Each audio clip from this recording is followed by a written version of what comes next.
next up is a man who's just finished cooking for none other than Her Majesty the Queen, and now he's about to cook for us the same dish, or a similar dish. Similar dish. CyrusTodiwala, welcome back. Busy week for you, it's been? Extremely busy And then week. straight after the show, you're going off to Dubai? Straight off to Dubai, yeah. Right, and you've got a charity dinner there. So on the menu is what, then? On the menu. Yeah. So we've got this lovely piece of lamb. Yeah. And we are going to make country captain. Country captain? Country captain. Okay. But it's a process, so you're looking at spending a few hours of your weekend on that if you want to really get it nice and done. Because this uses shoulder, and it's like a twist on shepherd's pie. It's best with shoulder. Right. It's best with shoulder, but leg is just as good. I'm not saying leg is not good, leg is just as good. Yeah. The shoulder really gives it a little bit more intensity and flavor. It's the slow cooking that you want. It's the slow cooking that we want. Okay. So, you got the onions done. So I'm going to put my spices in. I've got a couple of sticks of cinnamon. Yeah. And the cardamom that goes in, you must crack the cardamom first. A, for flavor, but two, also so that it doesn't splutter and splatter in your face. Right. Okay, because now, would you always use the herbs like this? Sorry, the spices whole rather than the dried.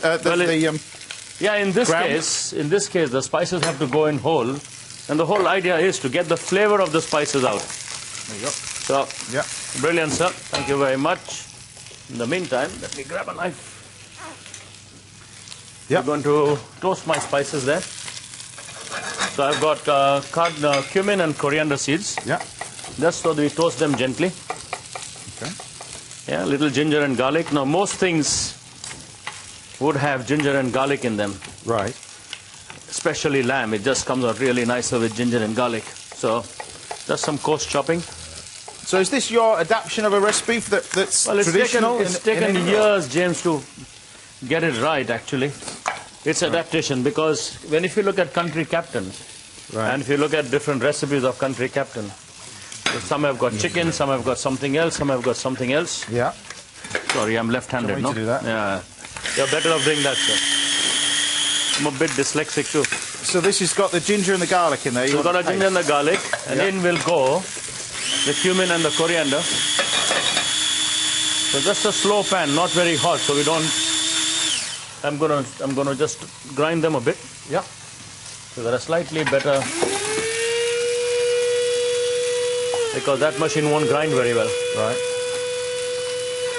Yeah, it's an adaptation because recipes differ. Now, I said you've been busy this week, but you've been busy the entire year, really, because you set up the new restaurant, Mr. Todiwala's. Mr. Todiwala's Kitchen at Hilton near Terminal 5. Yeah. So that's been done. And yeah, that's kept us busy. What's this about an elephant inside it? Aha! It's called Roy. Roy? Yeah. A friend of ours found the elephant. You found it? You know why? It came about 200 years ago with an English colonel. Right. It was lying in a backyard in somebody's house, and he found it. We're looking for an elephant. We're looking for an elephant made with sort of gadgets, you know, springs and wheels and all that kind of stuff.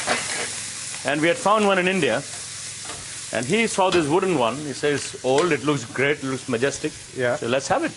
That's it? Yeah, so we named it after him. You didn't know what to call it. It's become the most photographed thing in the restaurant, incidentally. Because it is, it's nearly life-size, isn't it? Yeah. Pardon? It's nearly life-size. It is massive, it is nearly life-size. Yeah. It's a gaming elephant, actually. So there's a ball in the trunk, which means it was used for playing the polo that they played with elephants. Yeah. Anyway, once that is done, of course it was. And I'll explain that to you. Yeah. I'm going to start off. So what's happening here? You cook the onions. The onions need to go brown a bit. Right. Cooking the onions, they need to go brown a bit. Okay. And after the onions are sweat, I'm going to put the lamb back on it. Yeah. A little seasoning, and it goes straight into the oven at about 140 degrees Celsius for, let's say, a couple of hours. Okay. Okay. These chopped tomatoes normally would go into it when the lamb is more than 3/4 cooked. Okay. Because we Indians believe that if you put tomatoes in earlier, the acidity tightens the protein, and the muscles don't relax, so we do it much later. Do you want the stalks on or stalks off yours? You can do what you like, sir. If Theo is here, we should keep Theo happy. Keep the stalks on, adds flavour. Mine's going to be chopped up anyway. Okay. So how do you end up doing this for the royal family then, or royalty? How do you end up... Yeah. So, about a year and a half ago, I was Sorry. So this is nearly done. I'm going to put the lamb back on it. Yeah. Okay. I'm going to give it a cover. And we'll put that into the oven, sir. Do you want me to pop it in? If you don't mind, sir. I've got a bad shoulder. Any old excuse. Any old excuse. But I do have a bad shoulder. Go on, shoulder. mate, carry on. How do you manage to do so I was approached about a year and a bit ago. Yeah. So when the palace decided that Her Majesty's tour has to go through some of the boroughs of London. Yeah. And the message went through to the lieutenancy office, and being a deputy lieutenant... Who is? You are? I am, yeah. Oh, yeah? You didn't know that, no? No, I didn't. I'll throw my rank on you later, sir. I know you're an MBE, CBE. Oh, which one haven't you got? I haven't got them all. I haven't got the CBE. Oh, you haven't got the CBE? I haven't got the KBE. Right. But I've got an MBE and an OBE. And a deputy lieutenant. And a deputy lieutenant, sir. It's a pretty good achievement. Right, we've got the spinach done. Spinach is done. In the mash, if you don't mind, sir, chopping the cumin with some butter. Yeah. And then putting it in mashed potato. I can do that. I'll leave it with some egg. I'll just chop this up in the meanwhile. Get my sauce cooking up. Okay. Now, as well as all that, like I mentioned, you've got the thing in Dubai, but you've just set up this this hospitality guild, haven't you, really? So some things that you're massively passionate about is the training of chefs as well. Absolutely, and young people mostly. We need to nurture more homegrown talent. So there are loads of kids from various backgrounds of Britain. Yeah. We can actually train them in Asian Oriental cooking, and the guild is hopefully... We will have lots of backing from the government to ensure that it continues, you know. Yeah. So we can train more young people, teach them a few things about our cooking, so there's more scope. A little bit more scope for them to grow. Okay. There we go. Right, so you're dicing up the meat. Dicing up the meat. This is why the shoulder's quite important, because there's not a lot of bones in it, just the... Yep. Just that one there. The blade. Yep. There we go. Nice and clean. If I had a dog, it would go down on the floor. Right. Right, we've got the mash here. You've got the cumin that I've chopped up. Yes, sir. The butter and the... and our meat is just about ready, so I'm going to... Whole eggs you're putting in there as well. Whole eggs, I don't mind. Yeah. We don't waste not, want not, sir. This is India. Right. Sounds good to me. Yeah. It doesn't come out as good, of course, but once it goes in the oven with a covering, it does look as fabulous as you want it to. Right, I've got that. Don't forget that all today's studio recipes, including this one from Cyrus, are on our website. Go to bbc.co.uk/Saturday Kitchen. You can find dishes for our previous shows at bbc.co.uk/recipes. And tomorrow, of course, BBC Two. I'll be sharing some recipes over the years. I'll do that for you while you play it. No, I need this coriander to go in my lamb, sir. And, of course, a new edition of our Best Bite Show, 10 o'clock on Sunday. There you go. That's bad chopping. Sorry. Oh. I've kept the stalks. This is a salad for Theo. Well, the stalks go into a... Fantastic, sir. You want to try some? I should wait. You should wait. I think you should wait. I should wait. Then I'll get the spoon. Let us get a spoon. It is really, really nice. Thank you, sir. You've done a good job. Yeah. 2 hours cooked in 8 minutes. So here's what I did earlier. Yeah. Now, the particular lamb that I know you're keen on one particular breed, aren't you, really? I'm keen on all British breeds, sir. But this one particular breed, the more we use of it, I mean, the more people know of it, the more we save an entire community of crofters. Yeah. So the whole reason why I do it is to make sure that this community never has to And this is die. Up in the Shetland Islands? Up in the Orkney Islands. Orkney Islands, it's called the North Ronalds, island of North Ronaldsay. Yeah. That's it is, of course, a lamb.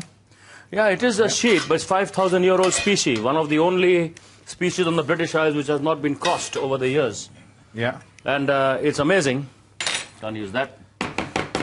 So we'll use that. Sounds good. There we go. And yeah, but it's amazing. If you go up there, I've never seen sheep jump into the sea. Right. I've never seen them. This sheep... They actually jump into the sea fighting for kelp and seaweed. Yeah, I'd jump in the sea if you had a knife in your hand. You suddenly landed with your chef's jacket on. I think I'd jump in the sea as well. Well, I landed with my chef's jacket on. I couldn't catch a single one. They're wild. They're so agile, you just can't get hold of them. Okay, sir, so that goes, our beautiful mash. Yep. Good old Maris Piper or Rudolph. Have you tried Rudolph potatoes, James? Rudolph? Rudolph, they're brilliant. Absolutely brilliant. Good for everything. Has he been drinking that wine? And it's red in colour like the reindeer. All right. Right, straight in the oven. How long for? Set in the oven for as long as you got a lovely little colour on it. There you go. Like this one here. There you go, sir. Ah, brilliant. Perfect. My plate is here. Yep. Are we giving any sliced bread with butter? No, that comes later. That argument all comes later. But look at that. Looks a bit hot. It is hot. But you know what? I would... It looks good, though. Look at that, look at that, look at that. Lovely lamb there. Sizzling hot. I would ideally have it with bread and butter too, sir. No, some peas. Some peas. That's peas. Why not? That's what you want. Why not? So tell us what that is again. Country Captain. Simple as that. Simple as that. Country Captain. Looking good.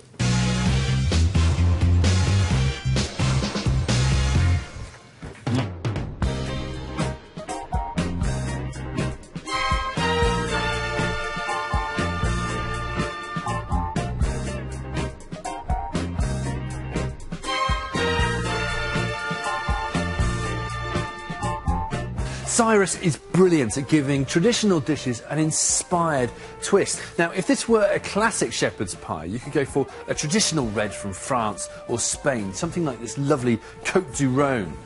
But because of that fragrant spice and that heat of the chili, we need something with a bit more generosity and upfront fruit so that it can stand up to the punchy flavours, but not too much so that it clashes. There is one country and one great variety that springs to mind. It is Chile and Carmen there. Step forward, the wonderful people at Luis Felipe Edwards with this outstanding value red.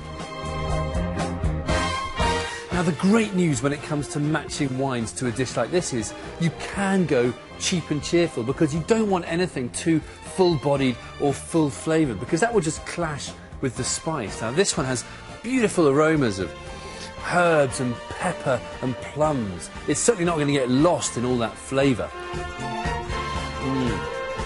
And it's juicy and soft and refreshing. And that's exactly what we need to pick up on the savoury richness of the meat, the fragrance of the spice, and also that juiciness of the tomato and that little touch of spinach. So Cyrus, it's a brilliant original take on a classic dish, and here is a bargain of a red wine to go with it.